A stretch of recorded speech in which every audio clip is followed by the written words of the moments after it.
Some people can think clearly in a noisy room. Others can't think at all until everything goes quiet.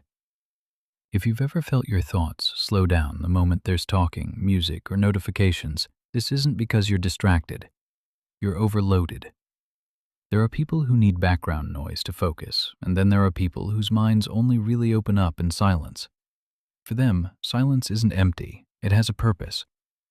It's the difference between trying to concentrate while everything around you keeps pulling at your attention, and finally having the space to focus on one thing at a time. Needing silence to think isn't sensitivity. It's a different way of processing information. Your brain doesn't filter stimulation very aggressively, so when the world gets louder, your thoughts don't get sharper. They fade into the background. Silence isn't just a preference. It's how your mind resets.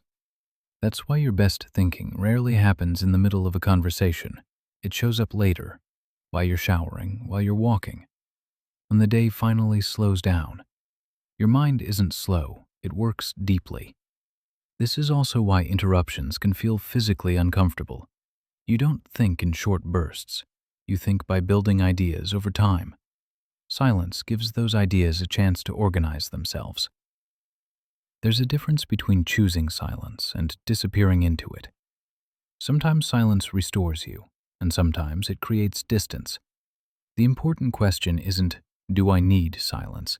It's this: does silence give me energy, or am I using it to avoid something? If you need quiet to think, you're not disconnected from the world. You're tuned in a different way. You don't chase constant stimulation. You find meaning when things are still. Your ideas don't arrive all at once or demand attention. They take shape quietly, and when they're ready, they're complete. And in a world that rarely slows down, the ability to think clearly in silence isn't a weakness. It's a skill that not everyone has.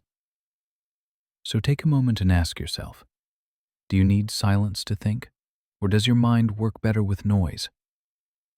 See you in the next one.